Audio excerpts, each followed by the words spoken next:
Rikthehemi në transmetim të drejt për drejt, miq të dashur, patjetër dhe pashmangshmërisht do të rikthehemi 11 maj që me sa duket palët, por mbi të gjitha krye pala nuk e ka me qef ta adresoj. Më mbetet fakti që është certifikuar në mënyrë shumë rokamboleske, 3-2 ka qenë rezultati fillestar për të kaluar dhe për ta njohur vërtet rezultatin e 11 majit, sigurisht duke përdorur forcën e kartonit, jo atë të argumentave. Megjithatë ka pasur një proces paksa më të lehtë në instancat e tjera. Nga ana tjetër na mungon ende sot që po flasim raporti përfundimtar i OSBE Odirit dhe mbi të gjitha po bëhemi gati për zgjedhje në Tiranë dhe në 5 bashki të tjera zgjedhje të pjesshme. Kemi mësuar gjë apo nuk kemi mësuar gjë? Dhe mbi të gjitha një oponencë teknike do na duhet për deklaratat e zotit Ilirian Celibashin në këtë studio. Ndaj këtë mëngjes kemi bezdisur antarin e Komisionit Rregullator pranë KQZ-s, zotin Muharrem Çaka. Mirëmëngjes, mirë se erdhët. Mirëmëngjes Flavio, faleminderit për ftesën. Po si jeni ju një? Po faleminderit, shqyr zotit, mirë jemi. Ju si jemi? Ky është lajmi mirë dhe për këtë jemi të gëzuar. Çështja është sa mirë jeni në kontekstin e asaj që ka ndodhur në Shqipëri në 11 maj.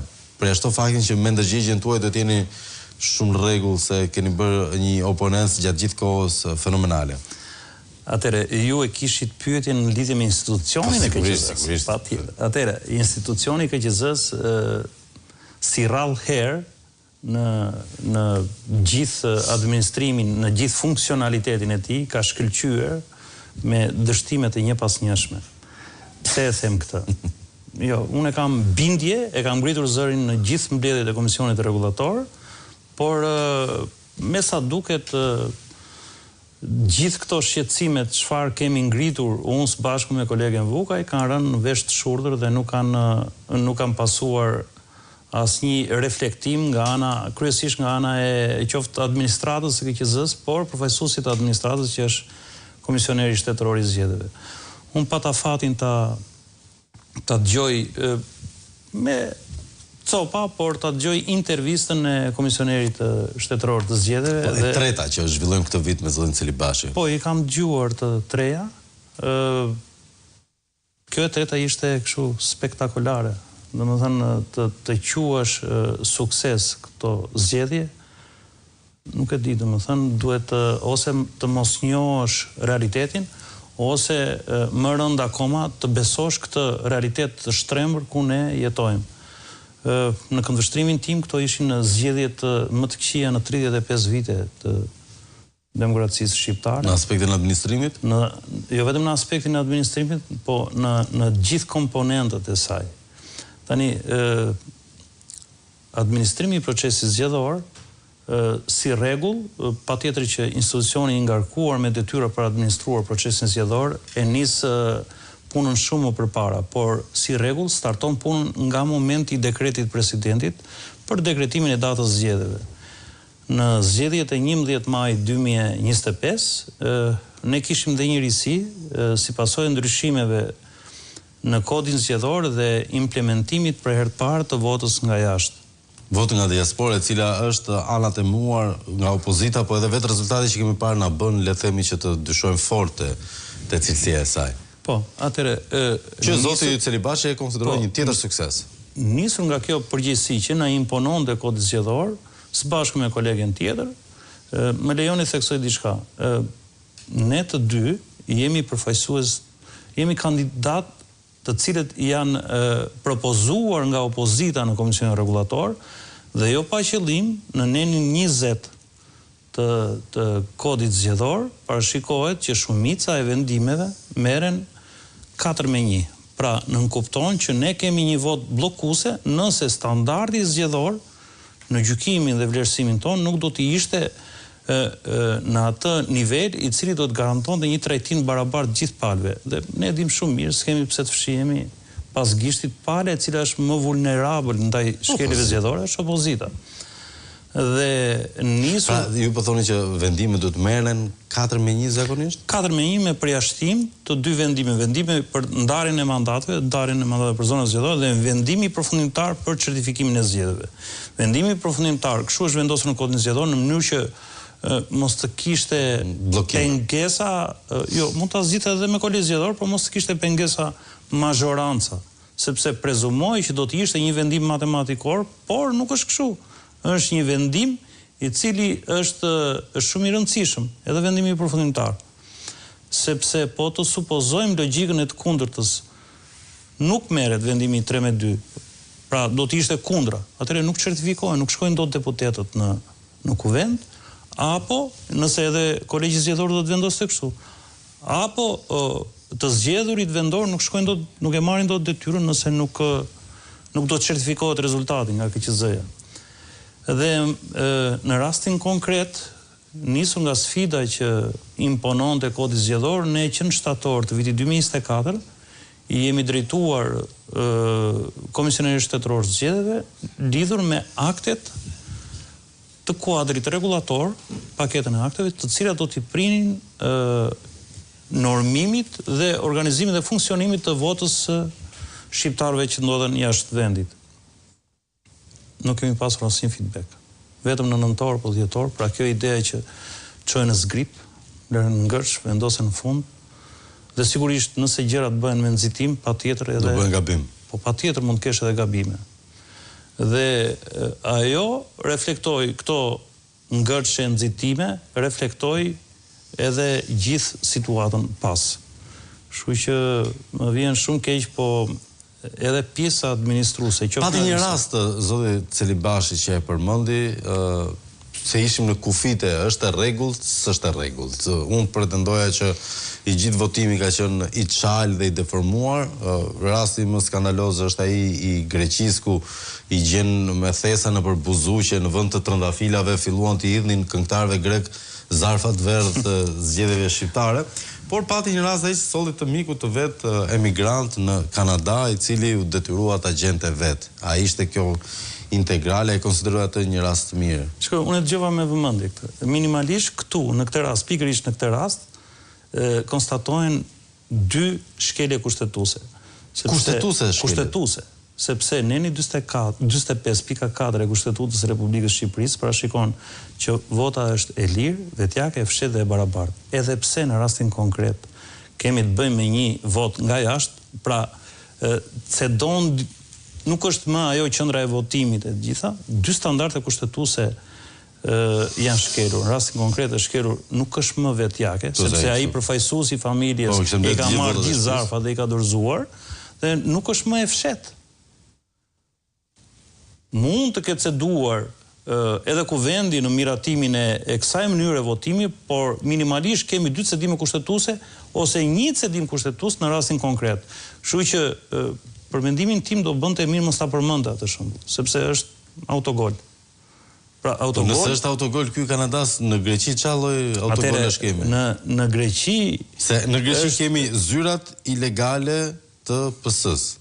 Kemi faktin që Taulant Balla del me zë dhe figurë dhe bën promocion për kompanitë të tjera, jo për DL-n, por për nën-kontraktorë të DL-s, që nuk e dinte asnjëri, e dinte Taulant Balla, dinte dhe adresat ku do të ishin këto pika grumbullimi. Shiko Flavio çka ka ndodhur. Atëre, siç e vijova logjikën e bisedës, duke qenë se aktet spari u bën me vonesë, së dyti vetëm në datën korrekt me procedurën dhe afatet e përcaktuara ne, 11 janar 2025 filloi procesi i regjistrimit. Tani, çka ka ndodhur? Kërkesa jonë si 2 antar të rregullatorit me qëllim vënien në pozita të barabarta të gjithë shqiptarëve që ndodhen jashtë vendit, ka qenë spari lehtësimi i procesit, së dyti edukimi zgjedhor, pra dhënia e informacionit. Me sa duket, lehtësimi i procesit pas ka qenë vetëm për zyrat elektorale të partisë në pushtet të hapura jashtë vendit. Me sa duket, edukimi zgjedhor s'ka qenë i nevojshëm, se ka parë KQZ-t nevojshme, pasi duke qenë se ka ngritë to zyra, ndoshta mund të ketë dhe beç, sepse prezantoheshin përfaqësues të partisë. Ata pretendojnë se ishin nga KQZ-ja. Po, prezantoheshin si përfaqësues të PS-s. Dhe kjo, bile disa emisione investigative i kanë nxjerr dhe i kanë publikuar këto fakte të cilat për mua janë vepra penale. Këto janë krime zgjedhore dhe nuk kemi asnjë hetim sot. Dhe nuk dinim si të jetonim atë se po zhvilloheshin në vend huaj. Ishte një nga batutat e vërtetë ishte në vend huaj, po personi i cili po kryen këtë shkelje të kodit zgjedhor ishte shqiptar, fliste shqip. Dhe ka kryer një krim kundër kushtetutës dhe kundër ligjit shqiptar, pavarësisht se shkryer ande. Minimalisht duhet ta çelësh hetimin. Minimalisht, ose nga pikpamja administrative, KQZ. Cili ishte roli dhe veprimtaria e KQZ-s në këtë rast? Zero, nuk kemi asnjë veprimtari. Nga ana tjetër, për ata shqiptarët e lirë, të cilët jetojnë dhe banojnë jashtë vendit, dhe janë po aq sa shqiptarë, sa numri shqiptarëve që ndodhen në Shqipëri, ata kanë aplikuar edhe 23 dhe 25 herë në PER, platformën elektronike të regjistrimit, e cila ishte një platformë e ngritur nga KQZ-ja për regjistrimin e shtetasve nga jashtë në një afat 60 ditor, dhe kanë aplikuar edhe 23 dhe 25 herë dhe nuk kanë mundur të regjistrojnë. Pse? Se nuk e kishin këtë zyrën patronazhiste aty. Por menduan se ishte vërtet ju dha mundësia, vërtet do të ishin të lirë të regjistroheshin. Sa është numri atyre që nuk u regjistruan dot? Rreth 41.000 nuk u regjistruan dot. 41.000, kjo e dhënë rrjet si pasojë e statistikës zyrtare të publikuar nga KQZ. I kemi diskutuar, kemi adresuar me zonin Celibashi, ai thotë që është për arsye teknike, jo patronazhim. Po ata nuk e ndajmë dot. Mund të jetë për arsye teknike, patronazhimi. Fakti është që 41.000 shqiptar, 41.000 aplikime nuk u regjistruan dot. Së pari, së dyti, të ta them më thjesht, më shqetor. Nëse në një ar ju do të mbillni 90% grur dhe 10% misër, sigurisht që edhe do korrësh 90% grur dhe 10% misër. Kjo është dhe historia. Po kjo është historia. Pra partia në pushtet... Ato qendra votimi që kanë dalë 90 me 95 për mazhorancën.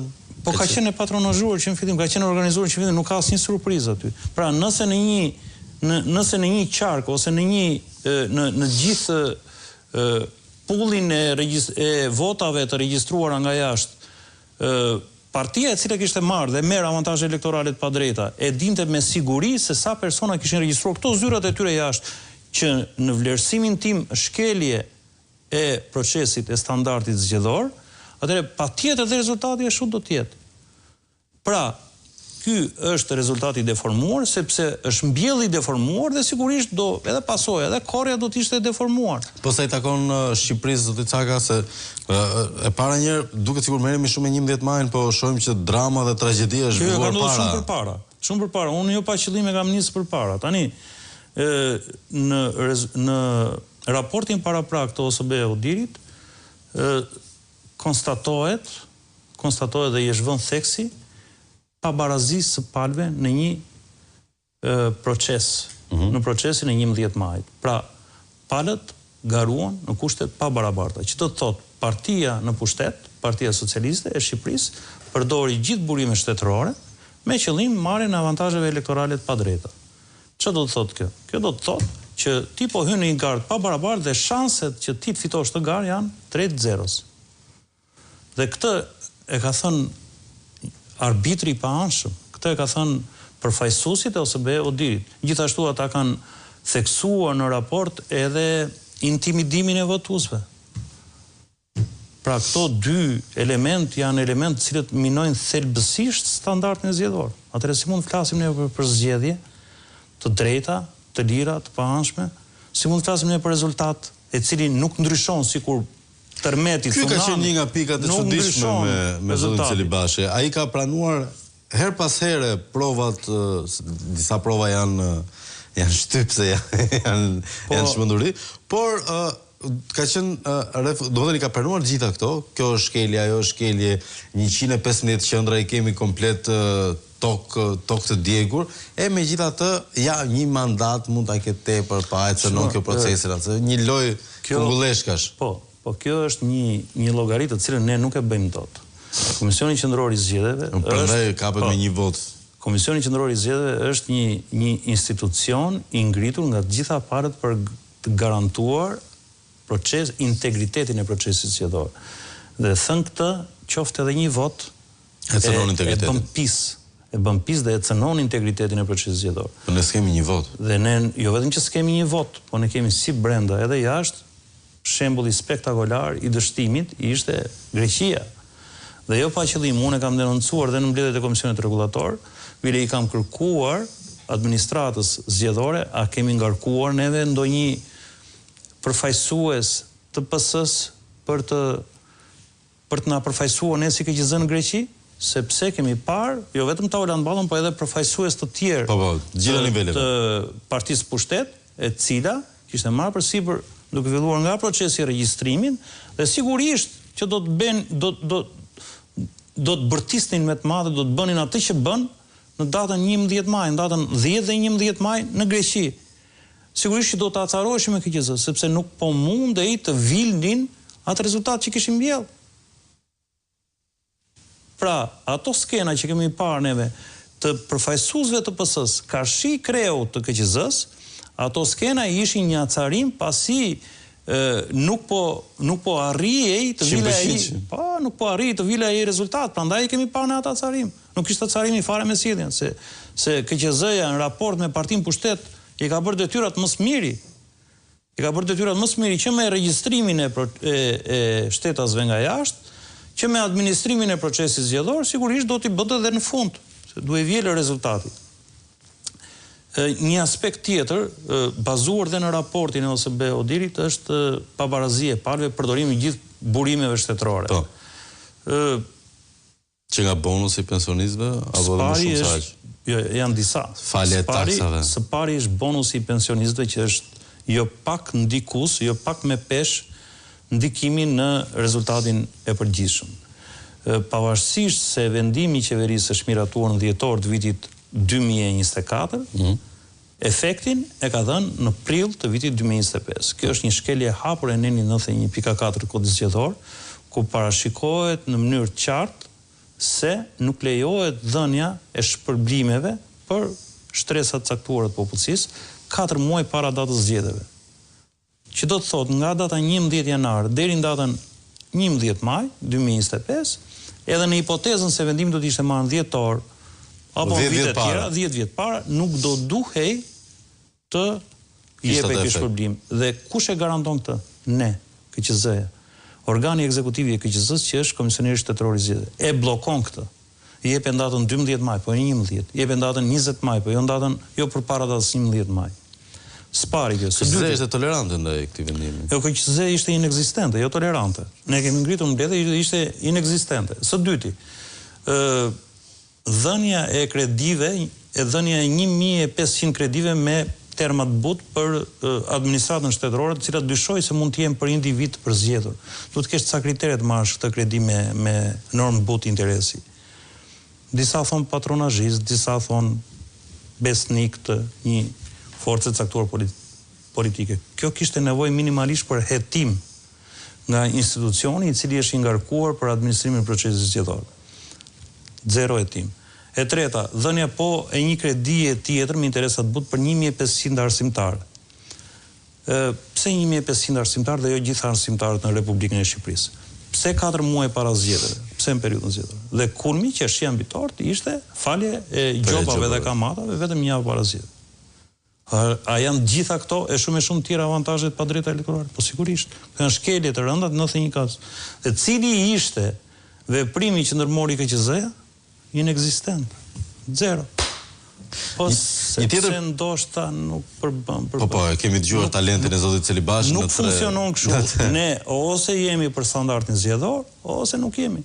Dhe në gjithë këtë mori mos veprimesh, më fal, po është e pamatshme nëse do të prodhohen 71, 75, 80 apo 90 mandate. Zoti Çakaj, urdhro. Gjatë kësaj kohe, unë e kam ndjekur oponencën tuaj teknike, tuaj dhe të zonjës Zvukaj.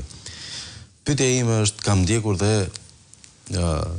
zotin Logu, zotin Nuri, a mos ndoshta Partia Demokratike, opozita e këtij vendi, se ka dhe forca tjera, po disa s'kishin ankesa për procesin, fatmirësisht për ta. A mos ndoshta Partia Demokratike që ishte humbësja e madhe e këtyre zgjedhjeve duhet kishte reaguar në një mënyrë tjetër dhe a ka pasur mjete ligjore dhe politike për të ndikuar në vendimarrjen e KQZ-s, qoftë edhe për këto raste se kemi pastaj zyrat ilegale elektorale, kemi numërimin votimin elektronik që është një tjetër kryevepër, se fatkeqësisht kemi shembullin e Amerikës ku abuzohet në Amerikë dhe ju vodhën zgjedhjet presidentit në detyrë, jo opozitar, por presidenti në detyrë ju vodhën zgjedhjet me zarfe dhe me votim elektronik, ne jemi kaq të relaksuar. Shiko, unë kam vërejtjet e mia spari për mënyrën se si u arrit në këtë vendimarrje, në mos gaboj 26 korrik në ndryshimet e kodit zgjedhor të datës 26 korrik të vitit 2024, ku në bazë edhe të vendimit gjykatës kushtetuese u mundësua vota e shtetësve shqiptar me banim jashtë vendit. Tani, mënyra se si u mundësua kjo votë, unë kam rezervat e mia, qoftë edhe për profesuesit e Partisë Demokratike. Për mua, personalisht, procesi i votimit me post ishte jo zgjedhje e duhur, ose, përveç se është e kushtueshme, po ishte jo zgjedhje e duhur për vetë mënyrën e shtrirjes së këtij procesi. Pra ishte pothuajse e pamundur të administroje gjithë procesin e votimit me post dhe shanset gjasat që ky proces në një ose në disa nga komponentët e tij të manipuloj ishin shumë të larta. Pra ishte shumë vulnerabël ndaj procesit të manipulimit. S'pari kjo. Së dyti, kjo historia e regjistrimit, kjo çështja, mënyra e regjistrimit shtetasve shqiptar me banim jashtë vendit më mban pak herë. Pse e them këtë? Kemi një ligj neve të vitit 2016 për regjistrimin e shtetasve për deklarimin e adresës dhe nga viti 2016 deri në vitin 2024, 2025, e disa ishte numri i shtetasve shqiptar, të cilët në bazë të këtij ligji ishin regjistruar, kishin deklaruar adresën jashtë vendit? 16-18.000. Në 8 vjet, 9 vjet, qesharake. Ndërkohë, me këtë mënyrë u regjistruan 250.000. Tani, mos i kthehemi argumentit të mëparshëm, që këtu tregon një incentiv të orientuar, si ato ndrimet e banesave që bëjnë të brenda. Incentiv të orientuar nga partia e cila ka më shumë mundësi, dhe sigurisht edhe njerëz, ka mundësi shtetërore, themi, që në rastin konkret janë të pabarabarta, janë palishme, dhe ka mundësi ta orientoj këtë proces. Kështu që në gjykimin dhe vlerësimin tim do duheshin menduar gjithë të komponent përpara se të merrej vendimi dhe përpara se të gjendej kjo zgjidhje për mënyrën e votimit nga jashtë. Kështu që unë kam vërejtje, s'pari kjo. Dyti, në momentin që konstatohen 1, 2, 3 një seri shkeljesh dhe nga partia ose avantazhesh pa drejta nga partia në pushtet. Dhe në momentin që konstatojnë që organi, institucioni që ti ke zgjedhur nuk vepron, unë po të isha në opozitë do të bëj një protest përpara atij organi, përpara KQZ-s. Nuk është korrekte që të ndodhemi përballë tyre shkeljeve fragrante dhe të flasim për zgjedhje të reja. Pastaj kjo është tjetër histori. Po nuk është korrekte të ndodhemi përballë tyre shkeljeve dhe ta lejosh dhe ta normalizosh situatën sikur s'ka ndodhur asnjë. Më fal, po për çfarë po hym gar? Se me gjithë këto shkelje, logjika ta do që ti je i humbur. Pra po hym për të humbur. Hiç 15%. Po se kjo histori nuk ka fund. Nuk ka fund. Në një garë e cila s'është e barabartë dhe ka vite që s'është e barabartë, po nuk e dim rezultatin objektiv. Dhe nuk kemi për ta ditur asnjëherë nëse nuk ka një hetim të plot, objektiv të gjithanshëm dhe thelluar. Gjithë përfshirës. Zoti Çaka, para se të vim tek zgjedhjet e ardhshme të dekretuara dhe fraksion të pa dekretuara nga presidenti i shkretit që s'digje, duket kjo edhe si një intervistë për etapën tuaj në KQZ. Ka një përpjekje, kam dëgjuar nga ana e zotit Celibashi, për ta shkrirë komisionin rregullator. Si ka qenë ky 5 vjeçari? Nëse dikush arrin te faza që do t'ju shkrijë, besoj para shkrirjes ka pasur çik zjerjen, çik presione, pak kështu. Si ka qenë kjo? Intimidime, nuk e di çfarë lloji, apo presione, apo nuk e di sugjerime. Që të jemi korrekt, 2 vjeçari i parë deri nga data 5 tetor 2020 që ne jemi zgjedhur deri në datën 6 mars 2022 ka qenë korrekt, marrëdhënia institucionale mund të them shumë e mirë, dhe raporti i Komisionerit Shtetëror të Zgjedhjeve të paktën me Komisionin Rregullator ka qenë shumë mirë. Në pas 6 marsi 2022 kemi konstatuar një fillimi të mungesës bashkëpunimit të Komisionerit Shtetëror të Zgjedhjeve në raport, veçanërisht në raport me Komisionin Rregullator. Pastaj kemi konstatuar... Si shfaqe kjo mungesë bashkëpunimi? Shiko, janë dhe gjëra banale. Domethënë, janë gjëra banale...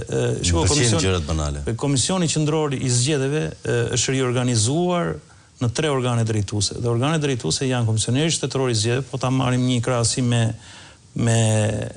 organizimin shtetëror, i cili Komisioneri Shtetëror i Zgjedhjeve është ekzekutivi, KASI është gjyqësori dhe Komisioni Rregullator është legislativi. Gjërat banale konsistojnë, ç'të të them tani, ti propozon, se kjo është turp ta thuash, po ti propozon do bësh votim numërim elektronik në gjithë Republikën e Shqipërisë, do prokurosh 30 milion euro dhe ne s'kishim printer. I kanë bërë 6 emaile për të siguruar boj për printerin. Ju sabotonin? Po s'kishim o printer në zyrë. Kishim printerin, për nuk punonte. Do votonte gjithë bota atë ju. Do votonin gjithë shqiptarët në mënyrë elektronike dhe nuk ishte boj printer. Pas 3 emaile, 4 emaile, me zi u sigurua printeri. Por mos të thëmë pasaj tjera gjëra. Një rast kaq banal, që është i turpshëm. Pra, e kupton paradoksin. Është i turpshëm. Megjithatë, kishte një përpjekje. Zakonisht të turpshme janë dhe të qëllimshme pak. Po ndoshta, po është faqe zezë për atë që i bën. Nese. Faqe zezë, po ikin zgjedhjet, ikin vullneti njerëzve, ikin jeta, përballen shqiptarët me një arsim të degraduar, me një shëndetësi degraduar. Po ne jam dakord. Nuk është për faqe zezë, kjo është për jeta vdekje. Po ne fjalën kemi. Okej, gjithë edhe. Ne fjalën kemi. Nuk është se mund bëjmë shumë. Fjalën ose e thua ose nuk e thua. Kjo e ndan standardin dhe integritetin e një zyrtari. Dhe sigurisht një funksionari i cili përballet me gjithë procese dhe gjithë situata në funksionin e tij. Spari. Së dyti, kemi konstatuar që në diskutimet që janë bërë në komisionet zgjedhore, në komisionet, në grupin e dialogut të komisionet tjera, ka pasur një draft të propozuar nga deputetët të opozitës, të cilët nuk e kanë konsideruar nevojshëm Komisioni Rregullator. Ky është informacion. Vetë deputetët të opozitës. Vetë deputetët të opozitës. Dhe në datën, në ndryshimet e fundit datës. Cilës periudhë takon kjo? Kjo i takon, po shiko, janë drafte informale, të cilat nuk janë, disa janë dhe formale, po në diskutimet janë diskutime reale. Nuk e konsideron nevojshëm këtë mënyrë modus operandi, pra me 3 organe, të pak veçanërisht Komisioni Rregullator. Këto nuk më shqetësojnë fare, këto janë problemet e tyre, leta zgjidhni politikës. Në fund ditës, organi e martesës për Komisionin Qendror të Zgjedhjeve është Kuvendi i Republikës së Shqipërisë. Dhe sa për informacion, mandati i anëtarëve të Komisionit Rregullator është nga data 5 tetor 2020 deri në datën 4 tetor 2025. Edhe 3 ditë punë kemi. Për 3 ditë punë, ne na mbaron mandati. Ndërkohë, Kuvendi i Republikës së Shqipërisë ende nuk e ka çelur procedurën për zvendësimin ton. E para, unë së bashku me kolegen Vukaj, e kemi bërë një shkresë në datën 12 kur është konstituuar Kuvendi i ri, kemi bërë një shkresë Kuvendit për informacion për këtë ngërç. Jo, s'është ngërç, kjo është informacion, etap. Dhe më e bukur është se Kodi i Zgjedhjeve nuk parashikon as qëndrimin ton detyrë. Nuk e parashikon këtë gjë. Si puna avokatit popullit që ka... Ose si shumë institucione kushtetuese, po të zgjedhura me ligj. Nuk e parashikon këtë gjë. Në rastin konkret, potencialisht... Me datë 5 nuk ju lënë të hyni në zyrë, domethënë. Praktikisht. Teorikisht kështu i bie. Teorikisht. Kuvendi nuk është shprehur. Nuk ka çelur as garën për zvendësimin e dhe në situatën eventuale të një dekreti president, të paktën për 5 bashki, se Bashkia e Tiranës është, në gjykimin tim si jurist, është pezulluar me ankimin që ka bërë zoti Veliaj në gjykatën kushtetuese, në situatën eventuale të dekretit president për 5 bashki, atëherë ne nuk mund të miratojmë kuadrin e nevojshëm rregullator, pa qenë të paktën pa u shprehur organi e martesës, që është Kuvendi i Republikës së Shqipërisë. Kështu që këtu ndodhin dhe paradokse të tilla. Domethënë praktikisht nëse e kuptova qartë, përveç pjesës së mbarimit mandatit tuaj dhe mos vënies së ujit në zjarr. Jo, nuk është çështje personale, kjo është çështje institucionale. Nuk ka fare ke mandati juaj, do të theksoja. Praktikisht të gjitha këto zgjedhjet e pjesme janë, përveç se idiotësi ti bësh me atë që pam në 11 maj, janë dhe në vetë të jashtëligjshme pa një kuadër rregullator, pa një. Atëre, nëse në kodin zgjedhor parashikohet në mënyrë të qartë se disa akte normative me karakter rregullator duhet i miratoj Komisioni Rregullator. Dhe Komisioni Rregullator ka disa akte shumë të rëndësishme të cilat i paraprin një procesi zgjedhor. Rregullat, procedurat për zhvillimin, orarin e zgjedhjeve, sepse në rastet kur zhvillohen jashtë periudhës zgjedhore të përcaktuar në kodin zgjedhor etj. Tani, në një situatë kur Komisioni Rregullator, këtij komisioni që është sot, i mbaron mandatin në datën 4 tetor, që nga data 5 tetor mund të ngrihet një subjekt zgjedhor dhe në situatën eventuale që ne do të miratonim një akt, sigurisht kjo është çështje diskutimi mes ne të 5 anëtarëve të Komisionit Rregullator, në një situatë eventuale mund të dhe do të kishte drejtën legjitime të ankimojë dhe ta konsideronte nul vendimin ton sepse kemi marrë një vendim në mungesë të mandatit. Kjo është çështje shumë e rëndësishme që duhet ta diskutojë edhe Kuvendi dhe sigurisht edhe të japi një drejtim. Shkresa jonë është në sirtarët e Kuvendit që në datën 12 shtator të 2025 të muajit që sapo lam. Ashtu siç janë dhe shkresa të tjera me karakter informues për punën dhe për kthimin në shina të veprimtarisë së KQZ-s. Sepse kemi bërë dhe shkresa të tjera Kuvendit, po janë sirtarët e Kuvendit, edhe shkresa për dini OSBE-s, që duhet të jenë sirtarët e OSBE-s, nuk kemi parë reflektim. Për kthimin në shina të punës dhe veprimtarisë së KQZ-s, veçanërisht komisioneri shtetëror zgjedhje. Megjithatë, Shqipëri jemi, Tiranë jemi, gjithçka ndodh. Do e mbyllim me zoti e bëft mbar, Çaka? Po kam përshtypjen që jemi në atë drejtim. Po kam përshtypjen që Zoti t'i jep mundësit. Po është si punë e asaj, Zoti me atë blije bilet pra se na e shpife. Po pra. Zoti t'i jep mundësit, po duhet edhe ta kapësh atë mundësin. Kështu që është e kot atëherë t'ju pyes çfarë do ndodhi në këto zgjedhjet e pjesme. Nuk kam asnjë pritshmëri. Domethënë është pak por e sigurt standardi që unë pres nëse do të jetë ky kuadër rregullator, nëse do të jetë kjo qasje e KQZ-s ndaj këtij standardi zgjedhor, atëherë do të jenë pak por e sigurt do të jenë më të këqija se të zgjedhjet e 11 majit, shumë më të këqija. Që do të thotë s'ka surpriza, që do të thotë mos presja asnjë surprizë për rezultatin zgjedhor. A është Pra në 6 bashki mund të jetë rezultati 8-0. Pse jo? Rrezik fitojnë edhe në bashki që s'ka zgjedhje fare. Fitojnë prapë. S'ka surprizë.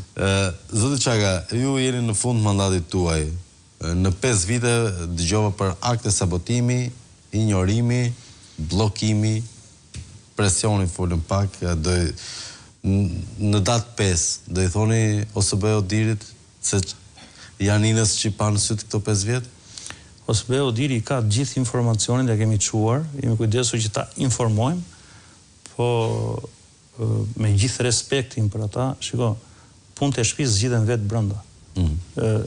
Ai jashtë mi thot, po, shiko çik problem, po, e shikon kështu, e shikon si rrugtim, do ta kaloni dhe ju, do kaloni, po çështja është që do kaloni dhe këto ju 50 apo 100 vjet dhe pastaj do vini dhe ju në standardin e dur. Po çështja është që këto 50 vjet janë një llav goje, apo 20 apo 30 vjet, janë një llav goje, ndërkohë që ne nuk mund të themi pavarësisht se kemi kushtetut. Nga ana formale, ne jemi kështu demokraci parlamentare. Nga ana funksionale, jemi autokraci parlamentare. Kështu që sigurisht me gjithë pasojat, edhe e reflektuar në gjithë institucionet të autokracisë. Kështu që jemi mirë, do kalojmë në shkëputje publicitare tani që edhe ju të gjeni pak energji pas kësaj hareje që na solli zoti Çaka. Faleminderit shumë. Faleminderit për ftesën, Flavia. Një vlerësoj shumë qëndrimet tuaja, ndërkohë që të dash ushqimi pas pak sigurisht këtu në Kafe Sheta.